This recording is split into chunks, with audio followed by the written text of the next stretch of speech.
Hello everyone, once again very warm welcome to our channel. This is Barkha ma'am, your AppTech Guru. So my dear class 10th students, यदि आपने CS, IT, IP, AI जो भी subject top किया हुआ है तो बेटा जी लेकर आ चुकी है आपकी बरखा मैम सारे सब्जेक्ट्स के video lectures 100% free of cost with free of notes. तो जल्दी से जाके चैनल को सब्सक्राइब कर लो और टेलीग्राम चैनल को सब्सक्राइब करना मत भूलना क्योंकि आगे नोट्स वहीं से मिलने है ना जी। आज क्या पढ़ेंगे as per your schedule on demand. आज पढ़ने वाले हैं class 10th computer application book code 165 chapter number 1 के इंपॉर्टेंट क्वेश्चंस। जी हाँ, यूनिट 1 पूरी कंप्लीट कर ली है जो आपसे आपकी बोर्ड एग्जाम में 10 नंबर के अकॉर्डिंग क्वेश्चंस पूछे जाएंगे। यूनिट 1 में जो 2 चैप्टर्स थे नेटवर्किंग वाला जो यूनिट है वो पूरा कंप्लीट कर लिया है।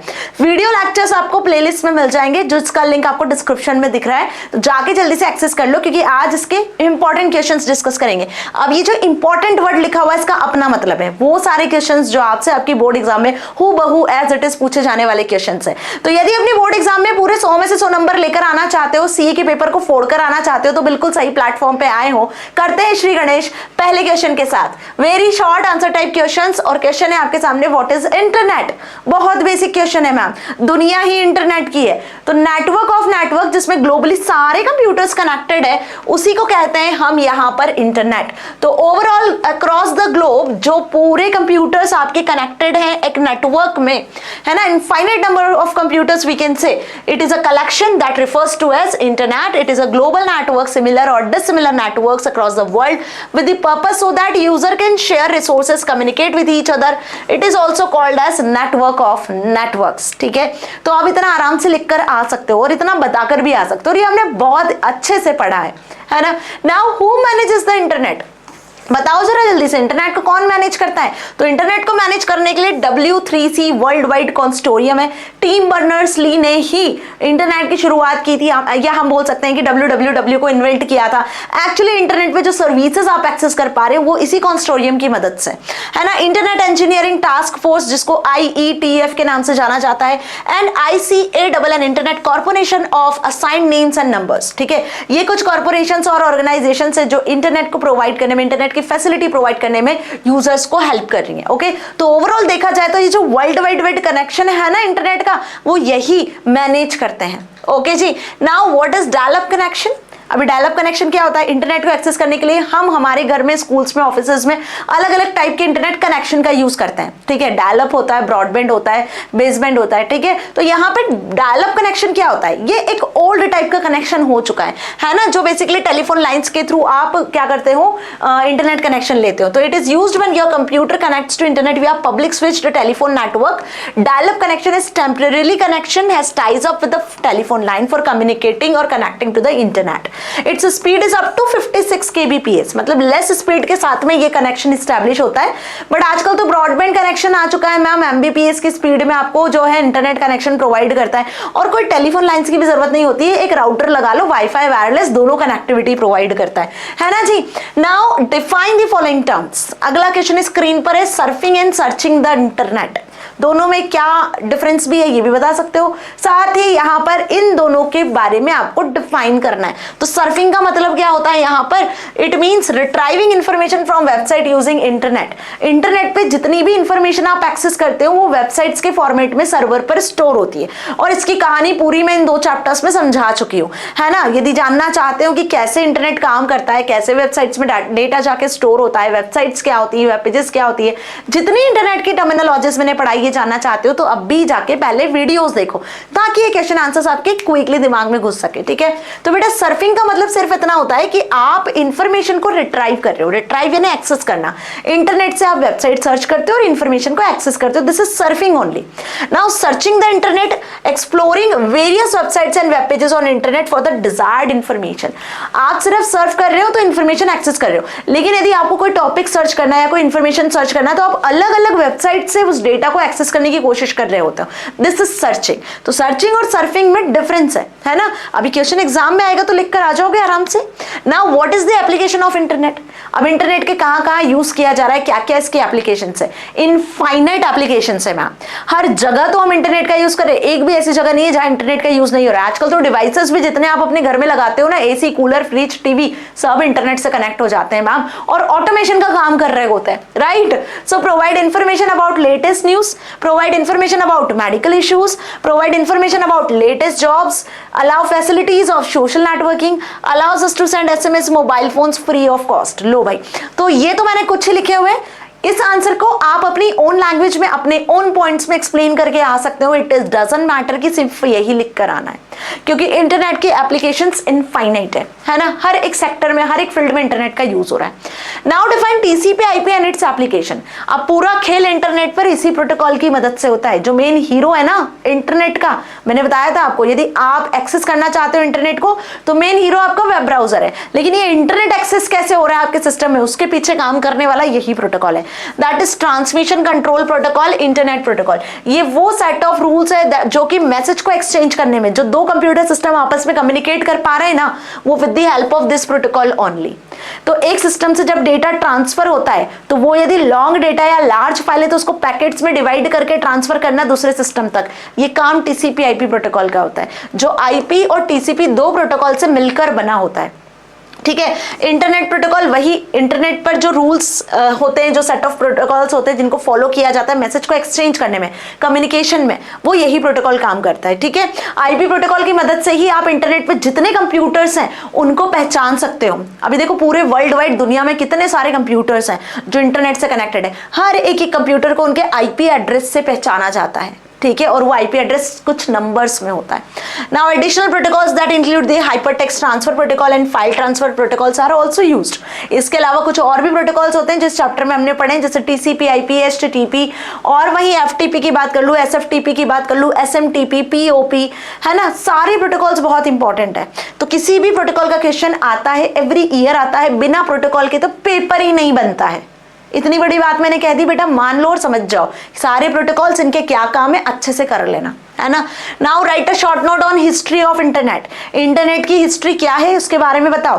तो बेटा इंटरनेट की शुरुआत हुई थी मैम 1960 समथिंग कुछ, पहला इंटरनेट बनाया गया, पहला नेटवर्क बनाया गया था ARPANET advance research project agency network, जिसमें यूएस डिफेंस के दो सिस्टम्स को कनेक्ट किया गया था, यूनिवर्सिटी ऑफ उटा, यूनिवर्सिटी ऑफ कैलिफोर्निया। तो पहला नेटवर्क बना ARPANET के नाम से, दूसरा नेटवर्क बना NSF नेट के नाम से, जो नेशनल साइंस फाउंडेशन में जनरेट किया गया था दो कंप्यूटर्स को कनेक्ट करने के लिए। बस धीरे धीरे ऐसे छोटे छोटे नेटवर्क्स को मिला के इंटरनेट जनरेट हो गया, है ना। तो वही लाइन लिखना है, लेकिन इंटरनेट की एक्चुअल शुरुआत हुई थी 1990s में।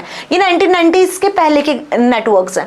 तो internet is made up of network. तो इनिशियली पहले एक नेटवर्क फॉर्म हुआ जिसने कंप्यूटर्स को कनेक्ट किया, ऐसे धीरे धीरे इंटरनेट आया। तो it is developed in USA and used by defence department, बताया मैंने अभी, है ना। This network was known as ARPANET in 1969. Okay, it was regarded to be the first step towards the creation of internet. Now, however, came to be used more widely in 1990s.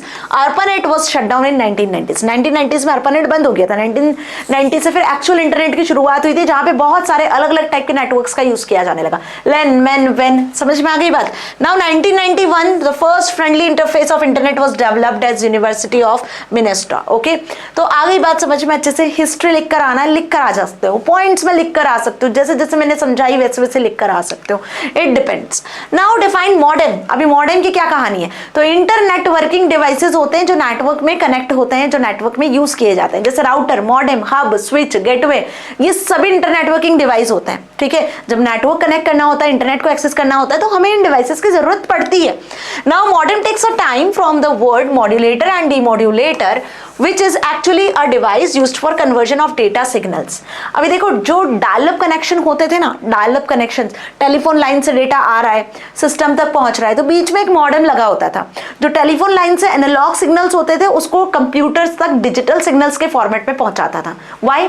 Because computer understands only digital signals and telephone lines तो आपके analogue signals को waves के format में signals generate करती है।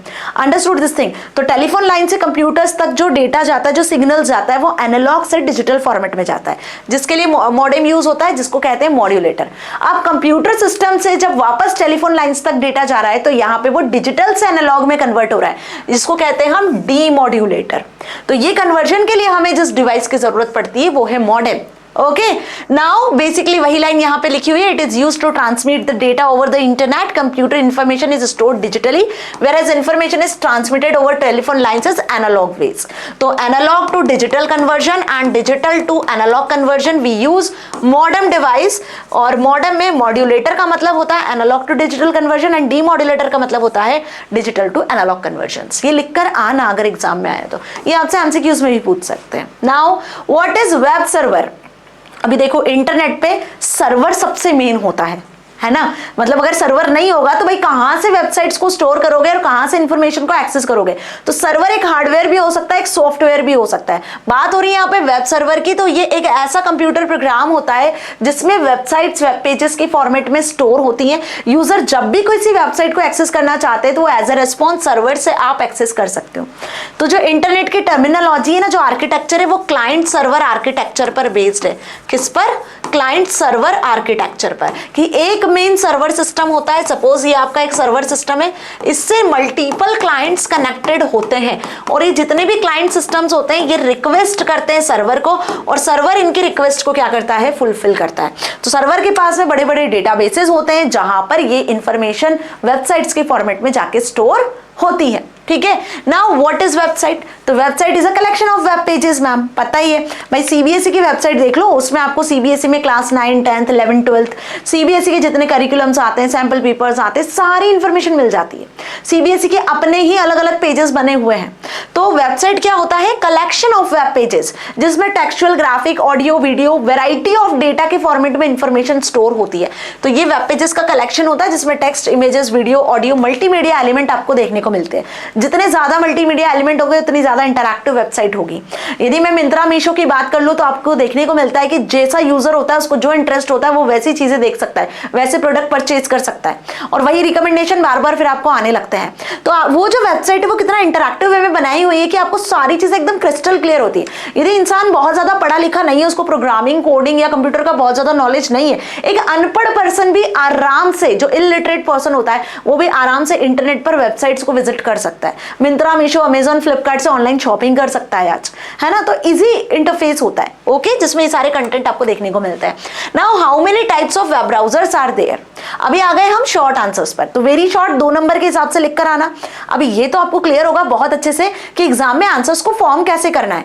कोई भी एक क्वेश्चन यदि आपसे पूछ लिया गया 2 नंबर में तो कितना आंसर लिख कर आना है, 3 नंबर में तो कितना आंसर लिख कर आना है, 4 नंबर में पूछ लिया तो कितना लिखना है, क्योंकि आंसर फॉर्म करना आपको बहुत जरूरी है सीखना। समझ में आई बात? यदि नहीं पता है तो जल्दी से कमेंट सेक्शन में लिख दो कि मैम आंसर्स कैसे लिख कर आना है, नहीं पता है कुछ टिप्स और ट्रिक्स बता दो, तो एक वीडियो आपके लिए लेकर आ जाऊंगी। वैसे यदि जब भी आंसर फॉर्म करते हो तो बेटा आंसर को इनहैंस करना और आंसर को प्रिसाइज करना आपको आना चाहिए। अब यदि यही सेम क्वेश्चन आपसे पूछ लिया how many types of web browsers are there, तो आपको पता होना चाहिए कि यहाँ पे यदि ये क्वेश्चन आपसे 4 नंबर में पूछा है तो आपको वेब ब्राउजर का डेफिनेशन, उसके टाइप्स, उसके एग्जांपल सब बता के आना है। और सेम क्वेश्चन यदि आपसे 2 नंबर में पूछा है तो बस 2 लाइन में लिखकर आंसर खत्म करो, है ना जी। तो there are mainly 2 types of web browsers, there are text based browsers and graphical browsers. Old type के जो ब्राउजर्स होते थे वो टेक्स्ट बेस्ड ब्राउजर्स होते थे, जिसमें मोज़ेक सबसे पहला ब्राउजर था, बताया था मैंने आपको, वीडियो में देखा था आपने। और वहीं जब ग्राफिकल ब्राउजर्स की बात होती है ना, तो जितने ब्राउजर्स आप आज यूज कर रहे हो, Mozilla Firefox, Google Chrome, Netscape navigator, Apple Safari, UC browser, opera, सभी क्या है? ग्राफिकल यूजर इंटरफेस आपको प्रोवाइड करते हैं, ग्राफिकल ब्राउजर्स कहलाते हैं, जहां पे आपको कुछ कमांड लिख के नहीं, एक क्लिक पे आपका काम होता है। ओके जी, तो बात समझ में आ गई? लिख कर आ जाओगे आराम से। चले बढ़ते हैं आगे। What is the full form of IETF? भाई इंटरनेट टास्क फोर्स पढ़ा था ना, वही लाइन लिखना है जो आपको इंटरनेट को फैसिलिटी प्रोवाइड करता है एक तरीके से। Internet engineering task force, internet को मैनेज करने वाला एक कॉर्पोरेशन, एक organisation. What is the use of search engine? अभी बहुत से बच्चे कंफ्यूज होते हैं गूगल और गूगल क्रोम में। देखो बेटा, गूगल एक सर्च इंजन है जहां से आप इंफॉर्मेशन को सर्च करते हो और अवेलेबल होता है ब्राउजर पर। Google Chrome is a web browser. So there is a difference in Google Chrome and Google. Google is a search engine. अभी Google की बात करूं तो इस तरीके की सर्च इंजन आपको दिखता है, इस तरीके का एक बार दिखता है Google Chrome पर, जहां लिखा होता है यहाँ पे आप लिखकर कुछ भी सर्च कर सकते हो। तो ये एक सर्च इंजन है जो Google Chrome ब्राउजर का है। गूगल क्रोम एक वेब ब्राउजर है जहां आपको एक सर्च इंजन मिलता है, जहां पे आप लिखकर कुछ भी सर्च कर सकते हो। अंडरस्टूड? तो search engine is used to search and retrieve information from the internet using keywords और क्वेरीज। जो आपकी क्वेरीज होती है, जो आपकी कीवर्ड्स है, वो यहाँ लिखते हो और सर्च बटन पे क्लिक करते हो तो भाई हाइपरलिंक के फॉर्मेट में दुनिया भर की इंफॉर्मेशन आपको मिल जाती है, चाहे ऑडियो हो, वीडियो हो, इमेज हो, टेक्स्ट हो, न्यूज हो, what ever information you want. Okay, now right 2 points about ARPANET। अभी बात कही मैंने आपको ARPANET की कहानी सुनाई कि ARPANET सबसे पहला इंटरनेट था, 1969 में डेवलप किया गया था। यूनिवर्सिटी ऑफ उटा, यूनिवर्सिटी ऑफ कैलिफोर्निया, दो जगह के कंप्यूटर्स, दोनों यूनिवर्सिटी के कंप्यूटर्स को कनेक्ट करने के लिए बनाया गया था। ARPA means advance research project agency ने इसको हायर किया था। बेसिकली मतलब यूएस डिफेंस डिपार्टमेंट ने ARPA एजेंसी को हायर किया था जिन्होंने इस नेट को डेवलप किया था। सो ARPANET was first operational packet switching network. It was foundation of modern internet and was shut down in 1995 और 1990s में ये बंद भी हो गया, है ना जी। तो आप यहाँ पर इसको और इनहैंस करके इसमें 3, 4, 5 पॉइंट लिख कर आ सकते हो। इट डजंट मैटर कि जैसे जैसे मैंने लिखा है वैसे लिखो। इंपॉर्टेंट पॉइंट ये है कि बेटा जो जो क्वेश्चंस मैं यहाँ बता रही हूँ ना, ये इंपॉर्टेंट क्वेश्चंस की कहानी आपको समझ में आ रही है। एज इट इज ये क्वेश्चंस प्रीवियस ईयर के पेपर में आए हुए हैं, तो इनको हल्के में मत लेना। ये आपके प्रीवियस ईयर के क्वेश्चंस में आ चुके हैं, ये आपके सैंपल पेपर्स में आ चुके हैं। तो चैप्टर 1 से जो जो इंपॉर्टेंट क्वेश्चंस बन सकते हैं वो सारे मैं यहाँ पर आपको सॉल्व करवा रही हूँ। तो सेशन लेंथी है बट इंपॉर्टेंट है, ठीक है। What is the use of website address? मतलब बात कर रहे हैं यहाँ पर वेब एड्रेस की। अभी आप जहां रहते हो वो आपके घर का एड्रेस होता है, यूनिक एड्रेस होता है। ऐसा तो है नहीं कि आपके सारे दोस्त उसी एक ही एड्रेस पे रहते हैं, होता है क्या? ऐसा नहीं होता है ना। सभी दोस्तों के आपके अपने अपने अलग अलग यूनिक एड्रेसेस होते हैं जहां वो रहते हैं। बिल्कुल वैसे ही इंटरनेट पर सर्वर पर जितनी वेबसाइट्स होती हैं वो सभी किसी ना किसी एड्रेस से स्टोर होती है, किसी ना किसी नाम से स्टोर होती है, जिन्हें वेबसाइट का एड्रेस और वेब एड्रेस और URL कहा जाता है। और तीनों क्वेश्चंस एक ही होते हैं लेकिन आते अलग अलग तरीके से, पूछते अलग अलग तरीके से एग्जाम में, ठीक है। So website address also called a URL। It is used to identify and access specific website on internet. कभी सुना है कि CBSE की 2 वेबसाइट सेम नाम से है? भाई CBSE की 4 वेबसाइट है लेकिन चारों अलग अलग नाम से। CBSE.gov.in, CBSE IT.nic.in, सुना होगा ना आपने नाम, CBSE academic.nic.in। तो CBSE की 4 वेबसाइट्स है लेकिन चारों के नाम अलग अलग है। एक ही नाम से कभी भी मल्टीपल वेबसाइट्स एग्जिस्ट नहीं करती है। हर एक वेबसाइट जो है वो यूनिक एड्रेस के साथ में स्टोर होती है, इसलिए इसको URL कहा जाता है सर्वर पर। Okay, define internet. इंटरनेट को डिफाइन कर लो। पहला क्वेश्चन ही यही पढ़ा था मैम हमने। ये 3 नंबर में भी आ सकता है, 2 नंबर में भी आ सकता है। आप तो लिखकर आ सकते हो ना, global network of network which is world wide connected. चलिए, ब्रॉडबैंड कनेक्शन क्या होता है? डायल अप तो समझ लिया था मैम। ब्रॉडबैंड कनेक्शन ज्यादा बैंडविड्थ के साथ में आपको मिलता है, हाई स्पीड का इंटरनेट प्रोवाइड करता है। यहाँ पे आप वॉइस डेटा, किसी भी तरीके के डेटा को ट्रांसफर कर सकते हो, वीडियो ट्रांसफर कर सकते हो। यहाँ पे जो स्पीड होती है वो MBPS में आपको मिलती है, KBPS से ज्यादा मिलती है, ठीक है। Right any 2 points about HTTP। अभी HTTP की कहानी क्या बताऊं मैं, बहुत अच्छे से आपको क्लियर है ना जी। सर्वर से आपके सिस्टम तक जो भी वेबसाइट एक्सेस कर रहे हो आप, सपोज CBSE की वेबसाइट एक्सेस किया, बस लिख दिया मैम CBSE.gov.in और पूरी वेबसाइट आपके स्क्रीन पे खुल जाती है। कैसे? ये कैसे वेबसाइट के फॉर्मेट में डेटा आपके सिस्टम तक पहुंच रहा है? भाई इसको लाने ले जाने का जो काम है ना, ये यही प्रोटोकॉल करता है, दैट इज HTTP। आप अपने स्कूल से घर, घर से स्कूल, बस से आते हो, बाइक से आते हो, बाइसिकल से आते हो, तो एक्चुअल में जाने आने का काम कौन कर रहा है? जिस मीडियम के थ्रू हो रहा है वो बेसिकली यहाँ पर HTTP कहलाता है, हाइपर टेक्स्ट ट्रांसफर प्रोटोकॉल। देखो, इंटरनेट पर वेबसाइट्स में जितनी इंफॉर्मेशन होती है आप हाइपर टेक्स्ट के फॉर्मेट में एक्सेस करते हो, तो इस हाइपर टेक्स्ट को ट्रांसफर करने के लिए क्लाइंट से सर्वर, सर्वर से क्लाइंट, जो प्रोटोकॉल यूज होता है दैट इज HTTP। क्लियर हो गया? अच्छे से याद रहेगा, बोलोगे तो नहीं। It is used to transfer web pages from server to a browser. आपके सिस्टम पे web browser main hero, internet का पूरा मेन हीरो जो कहलाता है, जो पूरी पिक्चर का मेन हीरो है इंटरनेट की, वो वेब ब्राउजर है। बिना वेब ब्राउजर कुछ भी एक्सेस नहीं कर पाओगे, चाहे मोबाइल फोन हो, लैपटॉप हो, PC हो, जहां भी हो, ब्राउजर होना जरूरी है भाई, है ना। वहीं पर आपको सारी वेबसाइट्स विजिबल होती है। Describe a website. अभी वेबसाइट को डिस्क्राइब करने को आ गया। इसके पहले डिफाइन वेबसाइट था, अब डिस्क्राइब है। So there is a difference. Define में 2 लाइन 3 लाइन में डिफाइन कर दोगे, दैट इज सफिशिएंट। डिस्क्राइब में कम से कम 5-6 लाइन में डिस्क्राइब करके आना पड़ेगा। Website is a collection of web pages, related web pages, जहां पे जितनी इंफॉर्मेशन होती है वो रिलेटेड होती है। अभी देखो, CBSE की वेबसाइट में कोई आपको मूवीज या सॉन्ग्स नहीं मिलना है, वहां पे जितनी इंफॉर्मेशन मिलेगी आपके एकेडमिक से रिलेटेड मिलेगी, सीबीएसई से रिलेटेड मिलेगी। आपके स्कूल की वेबसाइट पे जाओगे तो स्कूल से रिलेटेड इंफॉर्मेशन मिलेगी, कोई स्पोर्ट्स से रिलेटेड या कोई भी आपकी मूवीज सॉन्ग्स या कोई शॉपिंग वॉपिंग नहीं कर पाओगे आप, है ना। शॉपिंग वेबसाइट्स पे जाओगे तो वहां सिर्फ शॉपिंग ही कर पाओगे।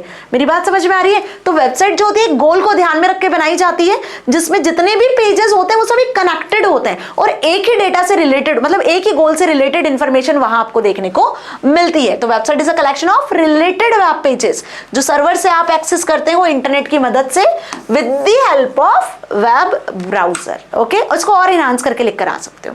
अब आ चुके हैं हम लॉन्ग आंसर्स पर, तो शॉर्ट आंसर्स क्लियर।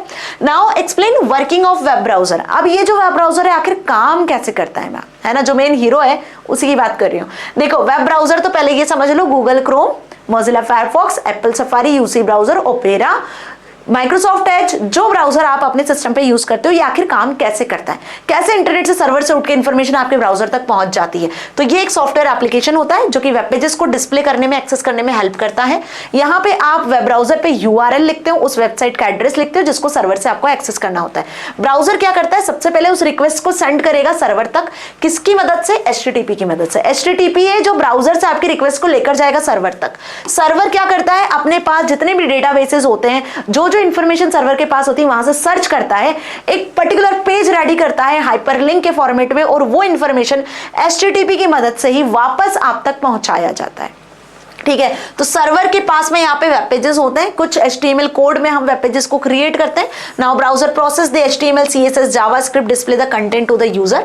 यहाँ पे क्रोम, फायरफॉक्स, सफारी ये सब आ जाएगा। ठीक है, तो सर्वर आपको रेस्पॉन्स सेंड करता है, ब्राउजर पर ही रेस्पॉन्स आता है और आप ब्राउजर की ही मदद से रिक्वेस्ट सेंड करते हो सर्वर तक। डन, आराम से लिख कर आओगे। Now explain the working of web server. अब आखिर ये वेब सर्वर कैसे काम करता है मैम, तो देखो वेब सर्वर के पास में ना बहुत सारे डेटाबेसेस होते हैं। यदि यूट्यूब की वीडियोस की बात करूं तो यूट्यूब सर्वर होता है, फाइल्स को मैनेज करना है तो फाइल सर्वर होता है, ईमेल मैनेज करना है तो ईमेल के लिए सर्वर होता है। मतलब आप समझ पा रहे हो, सर्वर के पास में बहुत सारी रिस्पॉन्सिबिलिटी और बहुत सारा डेटा होता है। उसको सेपरेट करने के लिए सर्वर स्क्रिप्टिंग लैंग्वेजेस का यूज करता है। मतलब आप जैसे प्रोग्रामिंग लैंग्वेजेस का यूज करते हो ना, सर्वर एंड पर स्क्रिप्टिंग लैंग्वेजेस यूज होती है जिसकी मदद से इतने सारे डेटा को मैनेज किया जाता है। और अलग अलग सर्वर्स होते हैं, YouTube server, file server, email server. समझ में आ रही है मेरी बात? और अलग अलग सर्वर्स पे ये फाइल्स जाके स्टोर होती है जहां से कंबाइंड होके एक रिजल्ट आपको मिलता है। ओके जी, so web server is a computer that stores websites and delivers users upon its request. When a browser sends a request to website, the server identifies associated with the URL. जो भी URL के according आपने searching किया है उसके according server आपको request send करता है, then sends the file back to the browser using HTTP और HTTPS file. Web server handle multiple users at once. अभी सोचो कितनी पॉपुलेशन है इंडिया की, है ना, मिलियन, बिलियन, ट्रिलियंस में। तो बेटा जी इतनी ही पॉपुलेशन में, अब ऐसा तो नहीं आप और मैं ही बस इंटरनेट का यूज कर रहे हैं भाई, एक समय में लाखों करोड़ों यूजर्स यूज कर रहे होते हैं इंटरनेट का। तो सर्वर सिस्टम एकमात्र ऐसा सिस्टम होता है जो इतने सारे यूजर्स की रिक्वेस्ट को हैंडल कर रहा होता है और उनको रेस्पॉन्स सेंड कर रहा होता है। ठीक है, now what are the uses of internet. अभी इंटरनेट के क्या क्या यूजेस हैं मुझसे अच्छे से आप समझते हो मैम। कम्युनिकेशन में यूज होता है, व्हाट्सएप, इंस्टाग्राम, टेलीग्राम सब इंटरनेट से चलते हैं मैम, है ना जी। इंफॉर्मेशन को सर्च करने में आप यूज कर सकते हो, सर्च इंजिन का यूज करते हो। E commerce, Myntra, Meesho, Snapdeal, Flipkart, Amazon, सारी ई कॉमर्स वेबसाइट है जहां पे आप गुड्स को बाय और सेल कर सकते हो ऑनलाइन। एजुकेशन में यूज होता है, हम क्या कर रहे हैं एजुकेशन में ही तो यूज कर रहे हैं कंप्यूटर्स का, है ना, laptop, PC, mobile phone, internet की मदद से एक्सेस कर पा रहे हो। एंटरटेनमेंट में यूज होता है, मूवीज डाउनलोड करना है, सॉन्ग्स आपको सुनना है, गेम्स प्ले करना है, then we can use this. Okay, तो इसको तो आप आराम से लिख कर आओगे इस आंसर को। आई होप आप अपनी ओन लैंग्वेज में जैसा आप समझते हो वैसे लिख कर आना। Now describe email services. देखो अभी ईमेल क्या होता है, सबसे कॉमन और सबसे पॉपुलर कम्युनिकेशन का जरिया होता है, वो भी इलेक्ट्रॉनिक मींस की मदद से, इंटरनेट की मदद से, है ना, सबसे पॉपुलर सर्विस होती है। तो ईमेल सर्विस में आप फाइल्स को अटैच कर सकते हो, इसका फुल फॉर्म इलेक्ट्रॉनिक मेल है, मैसेजेस को इंटरनेट पर सेंड और रिसीव करने के लिए यूज होता है। और यहाँ पे दो प्रोटोकॉल्स काम करते हैं। जब मेल आप भेजते हो तो SMTP प्रोटोकॉल काम करता है, लेकिन जब आप मेल रिसीव करते हो तो POP प्रोटोकॉल काम करता है। और इसी क्वेश्चन एग्जाम में आते हैं।